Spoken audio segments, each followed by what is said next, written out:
Our next speaker is Professor Lawrence Kramer. He is Distinguished Professor of English and Music at Fordham University, where he has taught since 1978. His research interests include literary theory, psychoanalysis, literary musical relations, and what is called critical musicology. I think another term would be new musicology for that. For our sins, yes. If I understand it right, in addition to his academic work, he is himself an eminent composer, so that you have a very special approach to music, apart from the more theoretical approach that most of us have, or some of us have. His various books include, just to name a few, Music and Poetry, the 19th Century and After, 1984, Music as Cultural Practice, from 1800 to 1900, published in 1990, Musical Meaning, Taught a Critical History, 2001, and a more recent publication, Critical Musicology and the Responsibility of Response, Selected Essays, and Interpreting Music, 2010. Professor Kramer. Thank you very much. And let me add my thanks for the invitation. I'm very pleased to be here, to not dropping the microphone. And so in this talk, we're going to go from how music sounds to how music looks. So there won't be a single note during this presentation, except those you see on the screen. But we first have a hieroglyph. It's kind of tiny, but there it is. And as you will eventually find out, that hieroglyph is the key to everything. It will tell you all you need to know, but we have to get there. So I will start. Musical scores are fictitious pictographs. They look, that is, like arrays of marks, pictograms, that signify by resemblance, marks that picture what they mean. Scores look the way Egyptian hieroglyphics must have looked before the translation of the Rosetta Stone. They look the way hieroglyphics still do look to most of us, we who can't read the writing, that the man who deciphered them, Jean-François Champollion, called, quote, a complex system, figurative, symbolic, and phonetic, all at once, close quote. Scores can look that way even to musicians, not just to those who don't read music.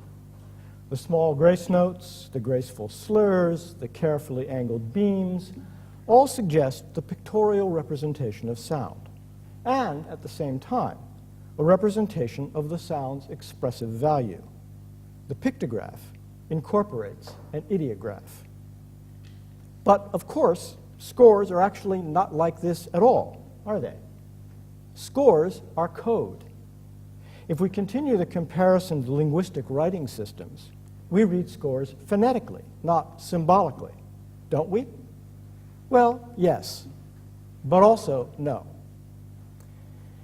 Pictograms are signs full of absence, pictures only to a minimal degree. They depend on a wide gap, an ellipsis, between the shape of the signifier and the content of the signified. Just think of the little figures that tell you what restroom to go to in any airport, and you'll get the idea immediately. Pictograms are reduced symbols. Pictographic representation is defective in principle. The opposite was generally supposed to be true of alphabetic writing until Saussure came along with the idea that there are no positive terms in language. Prior to that, phonetic signification by letters was understood to be complete, and in practice, Saussure or not, it is still treated as if that were so. Most linguists, moreover, still think that pictograms alone cannot make up a complete writing system. Writing must refer to language, not to what language signifies. In this respect, scores are indeed, you can still hear me, yes? In this respect, scores are indeed more like pictographic than like alphabetic writing. Of course, scores obviously do refer to musical sounds. The sounds stand to scores as speech stands to writing. But scores are always defective in their representation of music.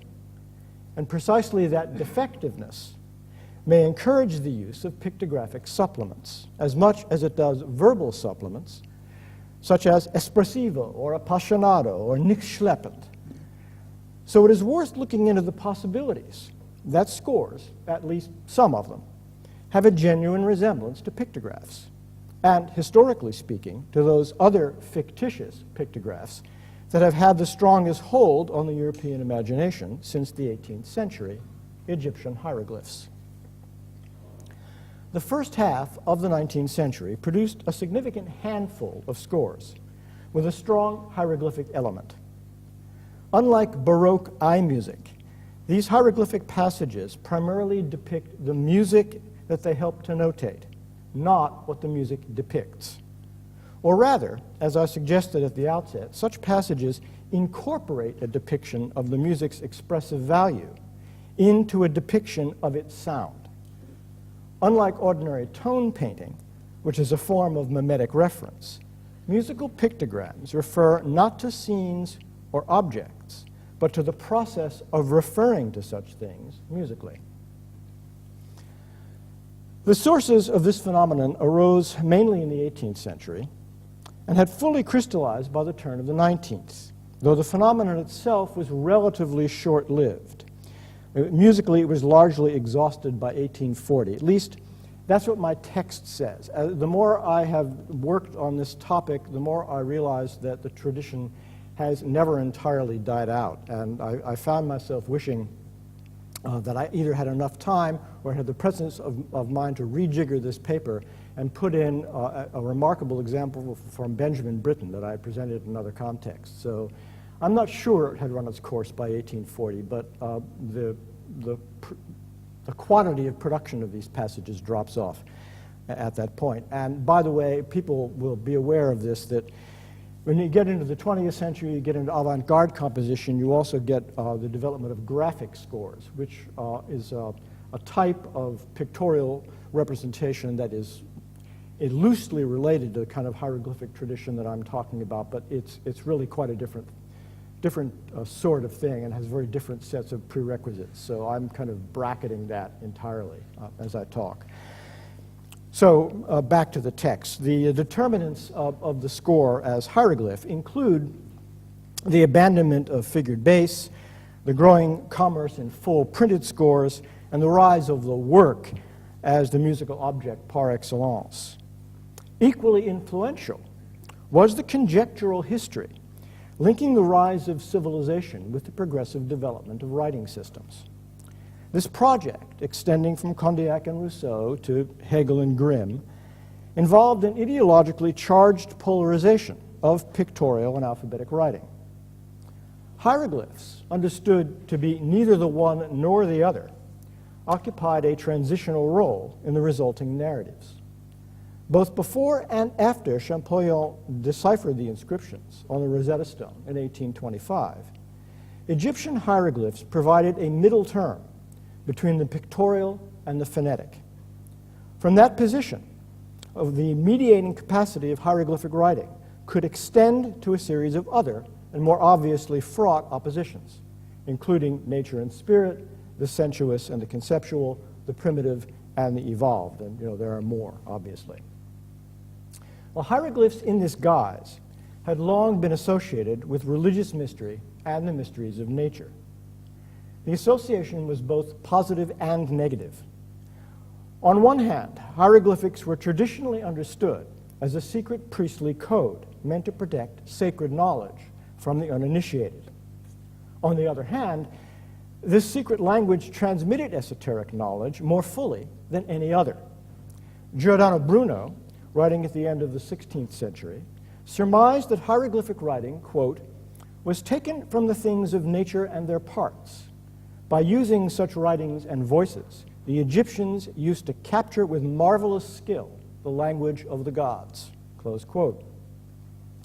For Sir Thomas Browne, early in the 17th century, the ancient Egyptians, quote, using an alphabet of things and not of words, endeavored through the images and pictures thereof to speak their hidden contents in the letters and language of nature, close quote. About a century later, William Warburton sought to weigh this conception against a rigorous history of writing systems. For Warburton, Egyptian writing bypassed the more common progression from pictures to letters. Its original alphabet remained one of things, not of words. As Jan Assmann explains, Warburton thought that the transition from the pictorial pre-writing to real writing systems, quote, developed only during a process of what Warburton calls abridgment, that is, the introduction of rules and frames to limit the inventory of signs, both pictorial and arbitrary, and turn it, the inventory, into a conventional system, close quote.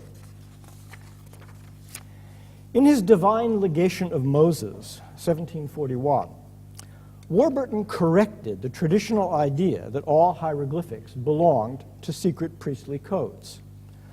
Only what Warburton called symbolic hieroglyphics, those involving metaphor and metonymy, were enigmatic in form and esoteric in content. This focus on only certain figurative inscriptions anticipates the language of hieroglyphic scores, as we'll see. Now, just look at your hieroglyphic up there right now. That is a symbolic hieroglyphic, although the mystery that it reveals is somewhat prosaic. But the character on the left, the one which has a cross-like looking thing at the top, is a phonetic sign. Whoops, sorry. Is a phonetic sign. It's something like the sound nuffer. And the character on the right is actually two characters. The one on top, which looks like a kind of a jug, is a metonymic sign. It's a symbol. And we know that it's a symbol because of the three vertical strokes under it, which is a sign which instructs the reader to interpret the sign above it symbolically. The jug is a metonym for what this symbol stands for. As I said, it explains all. It stands for wine or beer. Okay, now Warburton did this job fairly irrefutably, but his refinement of the mystery trope did very little to impede its circulation. The association of Egyptian writing with secret wisdom not only remained in force, I mean, Mozart and the Schikaneder's The Magic Flute helped to popularize it, and vice versa, but it also set up a shadow heritage for the cultural and spiritual advance of the West. Fascination with the Egyptian mysteries forms an esoteric parallel to the idealization of classical Greece that developed at the same time, especially in the German-speaking world. Although the era's histories of alphabetic writing openly depended on an assumption of European superiority that they were also meant to demonstrate, Egyptian hieroglyphs tended to escape the deprecation visited on the Chinese and Aztec scripts with which hieroglyphic writing was usually classed. And although, as Derrida has shown, the elevation of alphabetic writing made common cause with the logocentrism of Western metaphysics, the mystique of Egyptian writing flourished in part precisely because the hieroglyphs resisted any ideal of transparent signification, even after being decoded. As Derrida put it with respect to Hegel, quote, the hieroglyph would furnish the example of that which resists the movement of dialectics, history, and logos, close quote. This resistance took on a coloring of both awe and glamour that encouraged the formation of the double heritage, Egyptian and Greek, and the sub-rosa or sub-Rosetta career of the hieroglyph as a locus of hidden truth. The need for this esoteric double to the bright light of Greek antiquity may lie in a persistent but understated sense that the modern conception of antiquity lacks something crucial. This scruple would develop into a full-fledged antagonism late in the 19th century with Nietzsche's exaltation of Dionysus, which in turn led to the brutal image of antiquity found in Hofmannsthal's and Strauss's Electra. But Hegel detected the same dissatisfaction as early as the phenomenology of spirit. Quote, "The fruits of antiquity cannot give us the actual life in which they existed, nor the tree that bore them, not the earth and the elements which constituted their substance, nor the spring and summer of the ethical life in which they blossomed and ripened, but only the veiled recollection of the actual world." Close quote. The veil recalls the image, well known to Hegel, of the veiled statue of Isis in the ancient Egyptian city of Sais, subject of a famous poem by Schiller, object of a memorable allusion by Kant, and source of an inscription that Beethoven kept on his desktop. Quote, "I am all that was, that is, and that will be. No mortal has yet lifted my veil." Close quote. In Hegel's text, the veil falls displaced over the organic community of ancient Greece, the same pristine origin that Heidegger would later celebrate as if unconcealed in his essay on the origin of the work of art. The musical extension of the hieroglyph as esoteric wisdom invites and tests the initiate.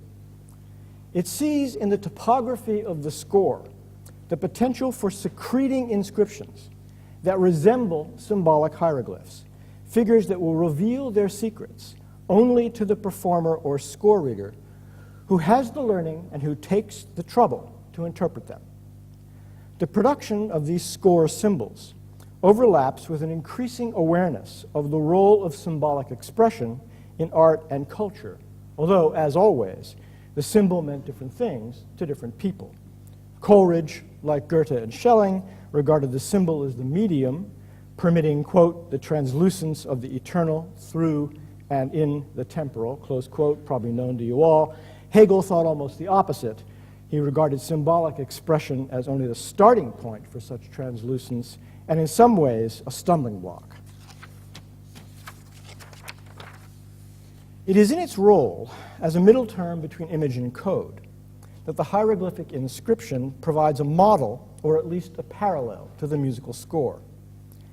Explicit musical hieroglyphs, of the sort we will examine shortly, embody the underlying principle of this model and intimate that the principle extends to scores in general. The score hieroglyph is both code and image.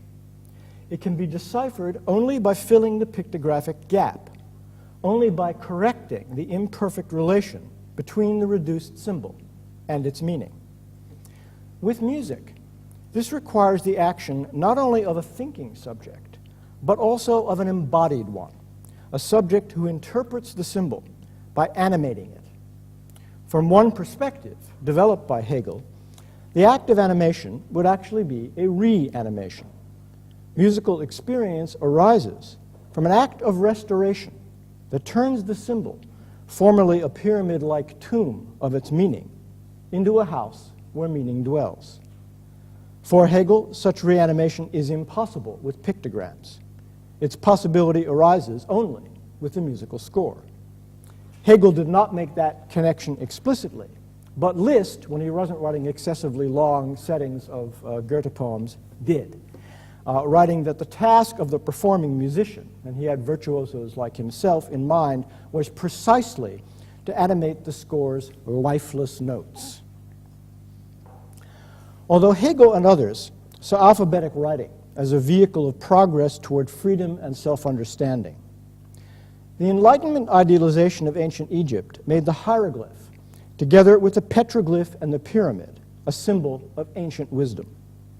This trend only gained strength from Champollion's achievement, which demonstrated hieroglyphic writing was both phonetic and iconic, though not always both at once. The identity of this writing system is both, I'll say that again. The identity of this writing system as both pictographic and phonetic links it to the musical score even more closely than the superseded understanding that hieroglyphs were purely pictograms or ideograms.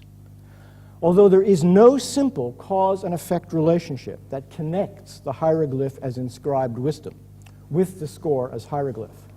The concurrence of the two belongs to a historically specific practice of cultural self-analysis. Probably the best known of musical hieroglyphs is the Dreimaliger Akkord, triple chord, that divides the two acts of Mozart's The Magic Flute and also bisects the opera's overture. Oh, I wanted one page at a time. Can we get that? So don't do full page. Yeah, don't do full page. Yeah, that's it. Good. Okay, so this score image, 3 repetitions of a chord in a key with 3 flats, not only mimics an esoteric inscription, but actually is one. The caption that names it is both supernumerary, 9A, and the only caption in the score that does not refer to a musical genre or ensemble. The score prints the 6 isolated measures of the passage as a complete number in a pattern of 3 times 2, with a fermata at the end of each of the 3 couplets. And the ceremonial sound of the triple chord's performance smoothly conjoins the opera's Masonic and Egyptian elements. But the majority of hieroglyphic scores involve the piano, whether as solo instrument, accompaniment to the voice, or member of a chamber ensemble. Where'd that? Oh, that's a bigger version of Mozart. Thank you. Actually, it makes it much clearer. So the piano, for all of those reasons, becomes a kind of privileged locus for these hieroglyphic inscriptions. And the best known pianistic instance is also the most explicit, the Sphinxes of Schumann's Carnival, a score which we can now see, next item, consisting of, okay, we get, there we go. Well, blanks are interesting too. There we go. No, next one up. There we go, Sphinxes, that's it. Okay, so this is a score. It's a full score, it's a complete score. This is the entire piece. It's a score consisting of 3 detached sets of double whole notes, forming cryptographs of the motivic cells, little groups of pitches, that underpin this cycle of short piano pieces. And the model here is just about perfect. The double whole notes are both conventional and exotic, and they are also both arbitrary code and pictographic symbols of a winged creature, or of many winged creatures: the soul, the sphinx moth, the Theban sphinx, and the Egyptian sphinx of the desert. And if you know Carnival, you also know that the piece that follows this in the cycle is called Papillon. And of course, the butterfly is a symbol of the soul in ancient Greek iconography, so it all dovetails together. Now, another exemplary feature of this inscription is its sketch-like or rebus-like character. The images identified as sphinxes are not quasi-iconic, they're quasi-pictographic, or perhaps I should simply say they are pictographic, no qualification. Their effect depends on visual allusion, not on pictorial resemblance. The shape of the double whole notes may allude equally to wings, the moth or the Theban sphinx, or hands, the Egyptian sphinx, without genuinely looking like either one. The view suggested is frontal, the position from which a riddle or enigma would be posed to a spectator. And I should add that someone recently suggested that Schumann was partially drawing on puzzle books that were commonly used to entertain children in his cultural milieu, so that the idea of this score as a rebus as well as a hieroglyph may very well be historically the case. I wish I could remember the name of that person. I feel I should acknowledge him or her. But in any case, next image, if you would please. This is from Schubert.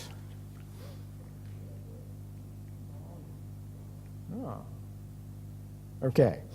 This, nearly as iconic as the Sphinxes is this opening, the incipit to Schubert's song Ihr Bild. The score inscribes an isolated pair of dotted half notes under the treble staff to form a hieroglyph of both eyes and gaze, those of the lover in the poem by Heine, who is staring at his beloved's picture, and also those of whoever is reading the score. This doubling is present visually twice over, in the pairing of the eyes over two measures, and in the doubling of the I notes in the lower octave in the bass. The score reader or pianist looks at these hieroglyphic eyes as if into a mirror, but the mirror is musical, not visual. The notes may look eye-like, but what they depict is the way music rivets the gaze. Just that, the gaze, and not its equivalent in the ear, for which we have no name. This is a gaze that sees only with the mind's eye, a gaze that paralyzes vision, just as the sight of the beloved's painted eyes in the text by Heine causes the observer's vision to cloud. I'll quote this in English. I stood in a dark dream and stared at her image, and as from tears of woe her paired eyes glistened, my tears flowed too. Close quote. The lover's tears reflect the beloved's in a clouded mirror, as the partially obscured eyes in the bass reflect the exposed eyes in the treble. But Heine's poem is almost irrelevant in its tearful sensibility. Its romantic plot becomes significant mainly as an illustration of the contest between sight and sound for primacy as an intellectual sense. The blind gaze sees as sound. Like the double whole note sphinxes, the dotted half-note eyes are both pictographic and encoded, both image and writing. At one level, the eyes and sphinxes are enigmas, while at another level, they uncover hidden truths. These instances are particularly important as anchors for what will follow, anchors for what is necessarily, in the end, a speculative account of musical hieroglyphics, because these two kind of primary examples do show the distinct possibility of thinking of music in hieroglyphic terms during this period, at least where the piano is concerned. The causes of the focus on the piano may include the instrument's own iconic status in the era's musical training and musical culture, together with the peculiarity that the two staves of keyboard notation already offer a pictorial image of musical totality, including both individual lines and their vertical integration. But it is rare for an entire score to be hieroglyphic. I would be hard put to find more than one example. We'll be seeing it in a minute. In most cases, that would be a practical impossibility. The inclusion of hieroglyphic segments, even if only one or two bars long, as in the case of Für Bild, suffices to activate the fiction of the score as hieroglyph, despite the score's function as code. Now, of course, the line between hieroglyph and purely accidental forms of iconic symbolism is hard to draw. We do need specific reasons to single a score out. But we should be wary of automatically assuming that iconic scores are conceived acoustically first and visually second. It may actually be the other way around. Better yet, the question of priority may not make any sense. Priority may be impossible to locate. The Schubert G-flat impromptu, which is the next example, is a good test case. And this, I think we need a little bit more here, if we can pull that up. Although this should, yeah, there we go, the full page. This is the one instance in which the full score of the piece, although it's a short piece, is actually, I think, pretty much hieroglyphic throughout. This is a remarkably scored piece. Its unusual time signature, double cut time, allows for a distinctly pictorial display of white and black notes. White in the treble and bass, festoons of black in the middle. The score looks like an allegorical emblem. More exactly, it looks like an allegorical emblem for how it sounds, which is devotional, as if Schubert were following Herder in regarding reverent contemplation, Andacht, as the spiritual peak of expression in instrumental music. The scoring of this sound looks like an image of such spiritual elevation, the sublimation of motion in the middle voice into contemplative stillness, both above and below. But in relation to its sound, this score also inscribes the imperfection that goes with its identity as a hieroglyph. Like its image, the music's sound is layered. Its devotional rhetoric comes wrapped in lush harmonies that implicate the music, together with its archaic-looking score, in an early 19th century dialectic between traditional worship and ad hoc pantheism. It is not clear, and cannot become clear, whether the music is reviving a lost spirituality, expressing nostalgia at the loss, finding a modern surrogate, or secularizing the religious in the form and sensory medium of the aesthetic. The score thus requires the pianist to act simultaneously as executant, listener, and reader. These roles may divide and reunite, but whoever assumes any of them becomes, in doing so, a figure who must master an enigma, a musical Champollion tasked with decoding the score as Rosetta Stone. The hieroglyphic score thus yields up its secrets to a performance guided by its hieroglyphs, through which the music becomes an allegorical embodiment of the cosmic harmony that the hieroglyphic qua mystic writing symbolizes. And as with real hieroglyphs, the music is encoded, but some of the code's signifiers are neither arbitrary nor unmotivated, as in alphabetic writing, but iconic or evocative. Another strong example from Schubert is Meere Stille, next score. A very famous text by Goethe describes a becalmed ship in terms that redouble the state of paralysis. Deep stillness rules the water, without motion rests the sea. It's much more beautiful in German, right? Tiefe Stille herrscht im Wasser ohne Regung, ruht das Meer. And we need actually this whole score, so we can't make it any bigger. But the piano part of the song mirrors this dead calm visually as well as acoustically, perhaps even more so. Each measure contains a static column of whole notes marked as arpeggios. The score fits into a single page. There is no absolute reason to sustain this arrangement, except that it gives a visual impression of absolute lack of change or motion. Anything else would mar the image. Schubert could have made the acoustic stillness even deeper by tying measures together at a crucial point or points, or he could have heightened the stillness by allowing slight stirrings of motion aligned with the voice to emerge and come to nothing. As a matter of fact, there's an orchestral piece by Mendelssohn that does just that. But we can't know that he declined those options because they would have lessened the visual effect. But we can know the effect of the option he chose. The frozen stacks of whole notes frame the piano part of the score as an image of the lack that the score embodies. In this frame of reference, a performance of the song is less a realization of the score than a description of it. The words assume an ambiguity that detaches them from their meanings and frames them as empty, or rather as emptied signifiers.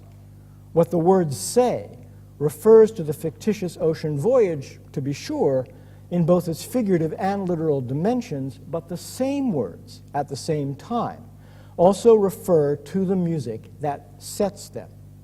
The words become acoustic inscriptions whose material presence matches the visual inscription that frames them. One obvious but crucial feature of the hieroglyphic score is that it must be seen to be appreciated. As our Schubert examples suggest, the listener, in scare quotes, is not an operative category, except insofar as the listener is also the performer. Historically speaking, this score would not primarily have been addressed to a listener who follows the inscription without performing it. And this in turn means that the score, sorry, I lost my place. This in turn means that the music cannot be understood fully unless it is seen as well as heard, Or better, unless the score is seen as part of an endless loop. The sounds that the score requests interpret the score. The score interprets the sounds made at its request. Neither comes first. As noted earlier, the score as hieroglyph does not designate something the music expresses or represents. It designates the music that does the expressing or representing. Another way to say this is that the hieroglyphic score constitutes in whole or in part a constructive description of the music it projects. A constructive description basically is one that endows the reality that it purports to describe.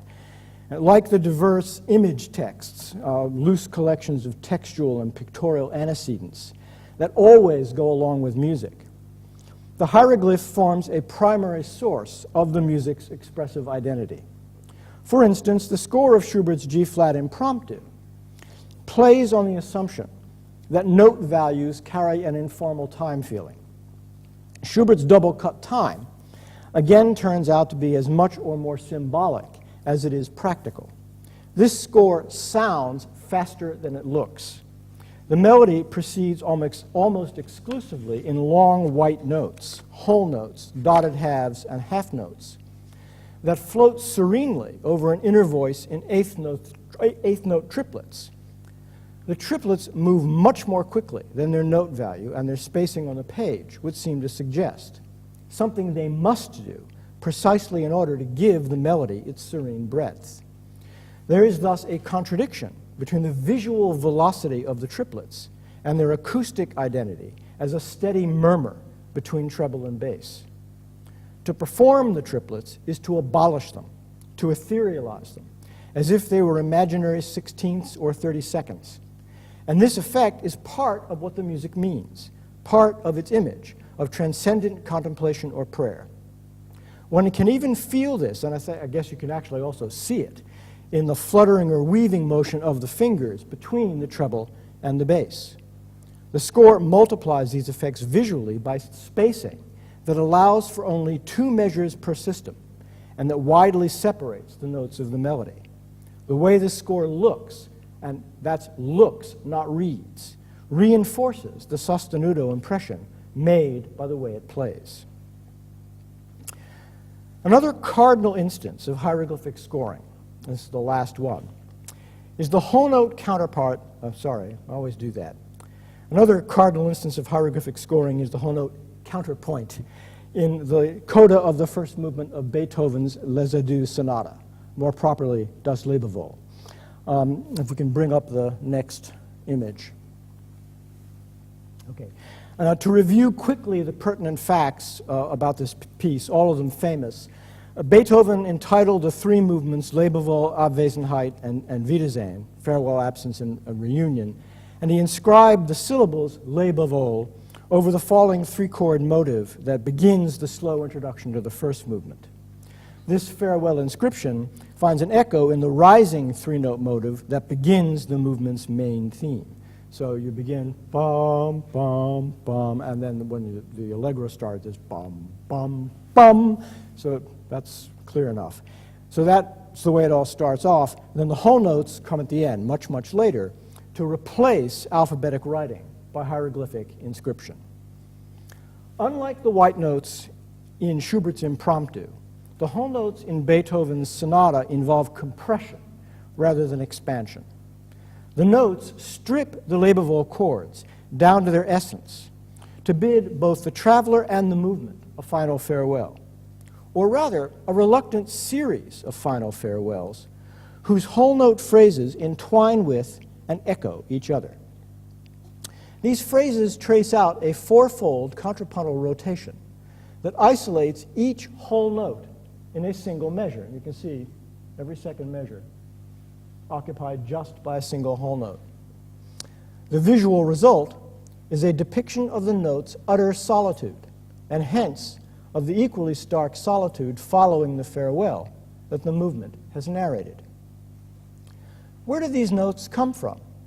Well, as I kind of hinted, they come from the beginning, because the sonata begins by anticipating the absence that arrives as the first movement departs. The slow introduction writes the opening Lebewohl motive in quarter notes. But when the coda shifts over to whole notes, the difference in tempo means that the motive is played at roughly the same pace as in both places. So it sounds pretty much as if it's being played at the same tempo, although the notation is drastically different. And the expressive difference that arises from this comes about as a result of the accentuation, the changes in accentuation that result from this new whole note notation. In the introduction, the first and third notes of the motive fall on downbeats, and the second note is unaccented, whereas in the coda, each note falls on a downbeat, so that the second note is accented also. As the fourfold repetition proceeds in two voices, one in the treble, one in the bass, the first note in one voice coincides with the third note in the other. Each time this happens, the third note disappears. It shrinks to a quarter note over or under the other voice's first whole note. The phrases intertwine only to slip away from each other. The process is as much visual as it is acoustic. In both media, it forms an emblem of the separation of partners in an act of farewell. The burden of the resulting isolation falls on the newly accented second note, which sounds naked, without counterpoint or counterpart, except silence. It is up to the performer to make the expressive difference felt by the controlled effort of finger, wrist, and shoulder, and to make the terrible isolation of that second note heard without making it obtrusive. The isolation must in fact be barely perceptible, the mark of dwelling on a threshold. The difference lies ultimately in the symbolic value of this isolated whole note on the page, something obvious to the original audience, who again would primarily be players, not listeners. The singleness of the note symbolizes the importance of the singular, the condition of solitariness, the absence of the one from the other, the condition of remaining when contact has been broken, the incommensurable condition of becoming a remainder. Shortly before the end of the movement, there is a strange visual echo of this inscription, paired with an acutely painful sound. The last image, please. Only one measure is involved. That would be doing it again. This one. Yep, well, it's good entertainment anyway. Only one measure is involved. In the bass are two whole notes fused into one form, the edges soldered into a common border, a low E flat and the D a semitone below it. In the treble, there is nothing. The two hieroglyphic notes become one in the anguish of separation. The mark of separation hovers above them in the notation of the silence, faintly crisscrossed by clashing overtones, that hovers over the dissonant bass. It remains unclear whether what I am describing here is an effect of sight translated into sound or vice versa. What is clear is that the performer, once again, must realize this redoubling of solitariness in the act of playing the double note, shading its pianissimo dynamic so that the ugliness of the sound is neither exaggerated nor mollified. So, to conclude, how often have these hieroglyphics of farewell been noticed, or at least intuited? Impossible to say, perhaps, but the difference between noticing and intuiting may be significant. To anyone who has studied the piano repertoire, this passage from the score of the misnamed Les Adieux is perfectly familiar. The passage from the score is losing my place again, but is perfectly familiar with the last phrase. So there might be no reason to think twice about it. To some extent, this is true of all of the passages that we have literally looked at. This is very familiar music. But the particular familiarity of the Beethoven offers a good opportunity for reflection. I suggest that we customarily see this passage and the other one from the Liebewohl Sonata, and others of the kind that I've talked about during this occasion, without fully recognizing what there is to be seen. Even without words, music has never been a matter of sound alone, a principle, of course, that by no means is limited to the matter of hieroglyphics. But on that matter, we can hear such music better by seeing it, again, literally seeing it, as a fragment in phonoglyphics, as sound not merely encoded, but inscribed for the eye to hear. Thank you.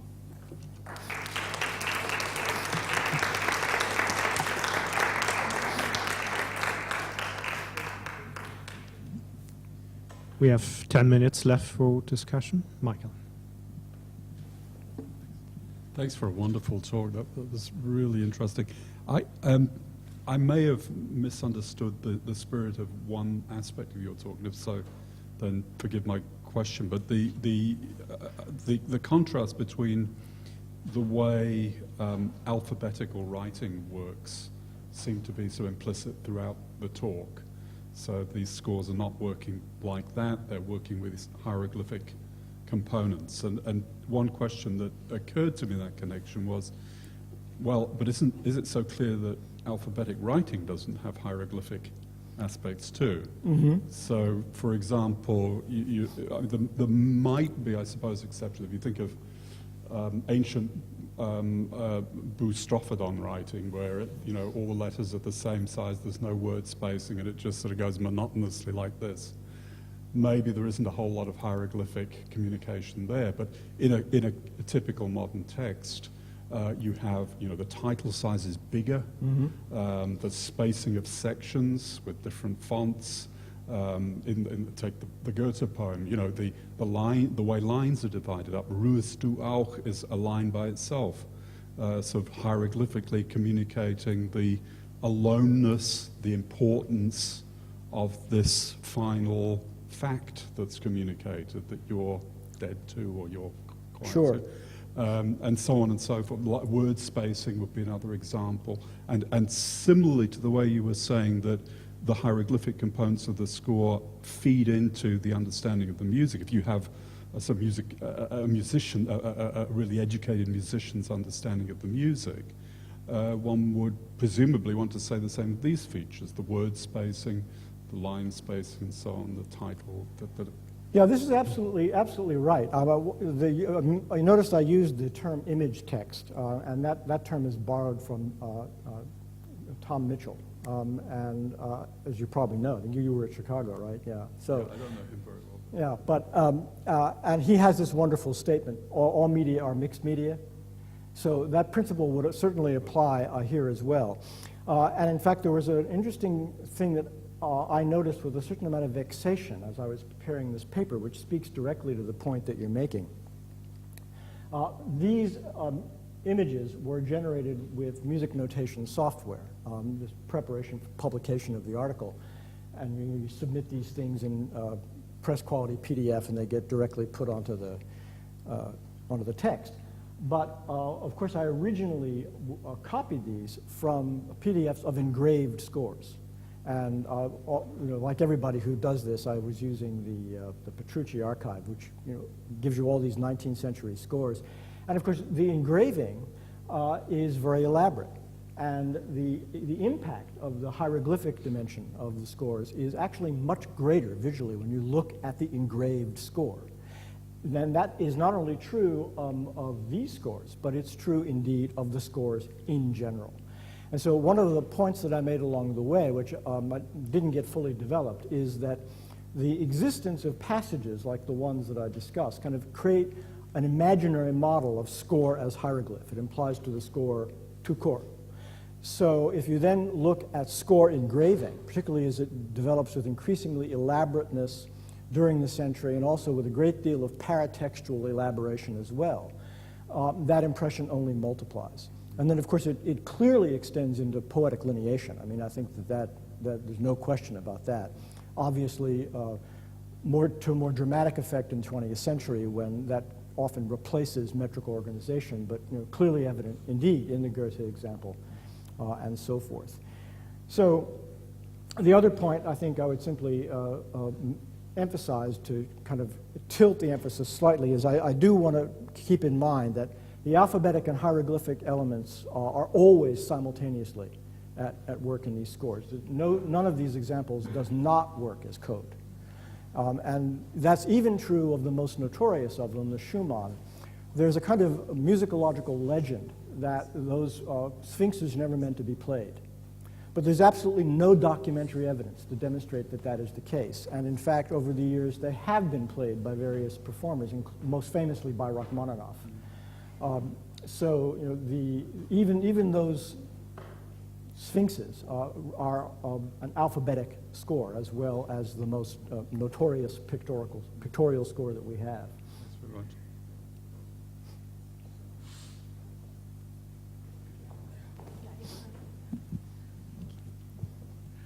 Thank you so much for a really fascinating paper, helping us see music in a whole new way, of course, literally. So I had a question about, particularly pertaining to the Schubert impromptu example. Mm-hmm. So I feel like I'm a pianist with tiny hands, and for me that piece is so hard. It's such a strain to play it. I mean, I even stopped trying after a while because I couldn't practice it for longer than 20 minutes. And it made me think that for performers, who are the main ones seeing these scores, as you mentioned, it's kind of, Bertold used the term stereoscopic or something. There's like this sort of double vision, I think, for a lot of performers who see scores simultaneously in their hieroglyphic appearance, if they happen to have that quality, and also have a kind of physical seeing of the hands of how to realize that score on the instrument. And in the case of the Schubert example, I think there's a really, well, in case of a lot of Schubert, which is very clunkily written for piano, often very unpianistic, but yet has this sort of amazing, often these, you know, kind of transcendent long lines.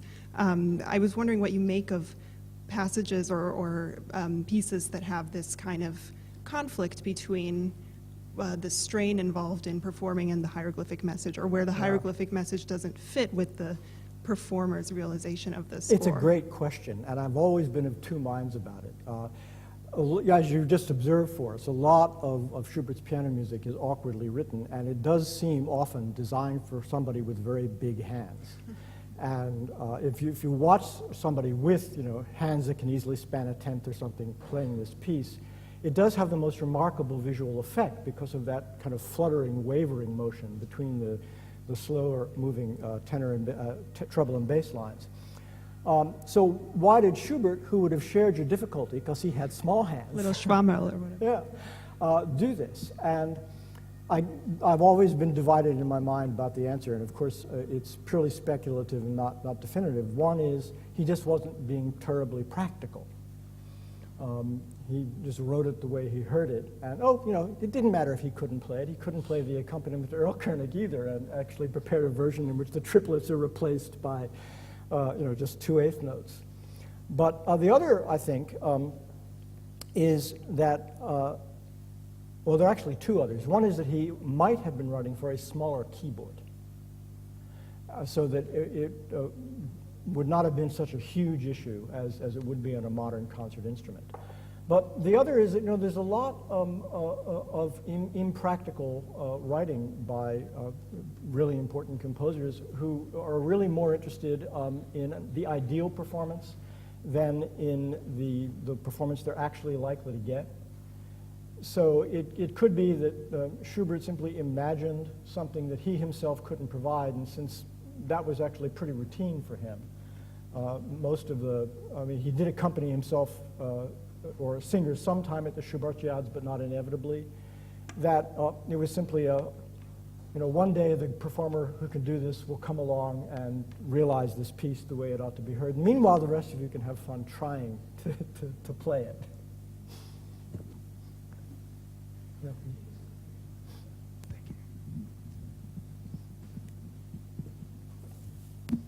Thanks, Larry. Great paper. I've a more conceptual question, which has to do with the nature of hieroglyphic scores and writing. As you mentioned, there is, of course, an earlier tradition, and a later tradition, but let me talk about the earlier tradition in the sense that it allows us to sort of articulate the shift that may go hand in hand with the phenomenon that you're describing. So perhaps to clarify, if earlier pictorial scores, like the notes becoming black when there is a storm or blood or whatever, or red for that matter, what is different between that kind of pictorialism, which is more, if you might say, iconographic, and the hieroglyphic score, which seems to imply, and that would work very well with Romanticism, and as well its kind of continuity into modernism, as something that needs to be deciphered, something that has a secret, and the secret is sort of not accessible. The way you presented it, it becomes much more accessible, of course, but I wonder whether you can talk a little bit more about how hard it is to decipher it, because that is, for Novalis, many romantics, like the reading nature, reading science, reading different languages. Yeah, that's a great question, and I think the answer is kind of hidden in the question. I doubt very much that there's any formal criterion by which you could distinguish a kind of a Baroque score with all black notes for a storm and one of these hieroglyphic 19th century scores. There's simply anything musical notation can do to create some kind of image, it can do. So the difference actually would reside not in any kind of quasi-grammatical criterion, but in the framework of expectation with which the score is approached. And I think in the case of Augenmusik from the Baroque, the prevailing assumption is that there is no secret. The image is absolutely transparent. It tells you with perfect clarity what the music represents. Whereas in these 19th century examples, at a certain point, the prevailing element becomes enigma. Now I have a thought. One way of thinking about it perhaps is a shift also in hermeneutics, which the hermeneutics of art. Once you move away from the hermeneutics of scripture or of the law, and you move into art, and you sort of tolerate the possibility of multiple meanings in a different way than before. That may be one route to go, but it's just a hunch. No, it's a good hunch. I mean, because obviously that relocation of hermeneutics is happening in a very big way across wide swaths of culture. And it's very much happening in the rhetoric attached to music. Thinking, for example, of the attempts early in the century to formulate a theory of the musical sublime, and therefore to import into various modes of musical articulation that very sense of mystery and awe and so forth, familiarly associated with the concept in its 18th century version.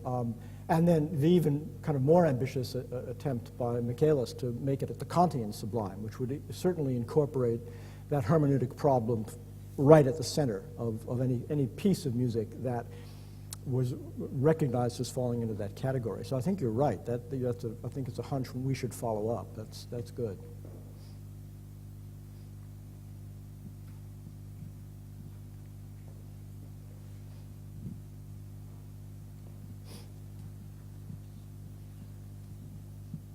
Thank you.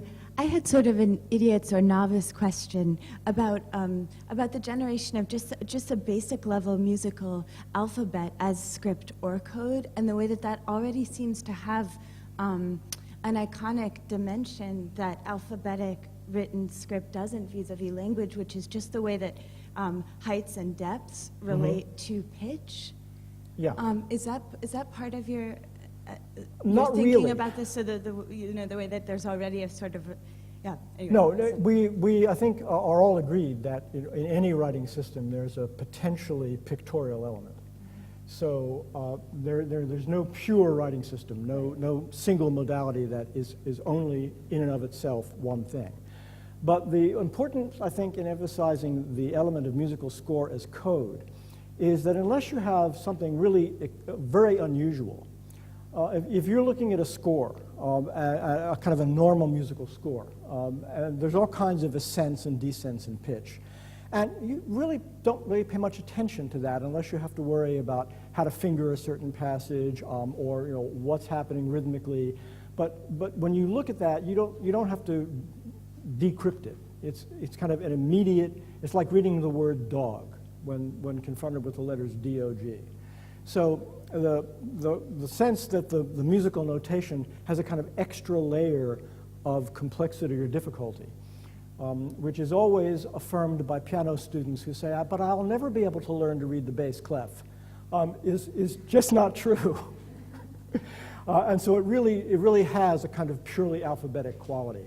So it takes a certain framing, a certain unusualness to bring out the potentially pictorial dimension in the score. And then once that happens, if it does, we have to revert to the question that Bertolt just asked. Are we going to look at this as a kind of eye music, just something that we kind of immediately recognize, or are we dealing with this newer development of hieroglyphics with its discourse of decrypting and mystery and so forth?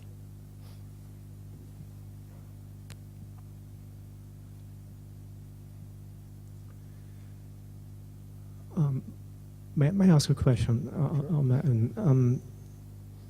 I was wondering to what degree you might consider a hieroglyphic reading of a score relative to a certain culture or a certain time.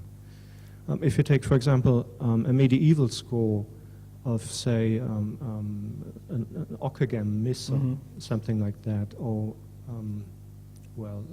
medieval songs. Or on the other hand, a John Cage score, for example, like that famous 433 score, where nothing is in it. Would you allow a hieroglyphic reading in any case?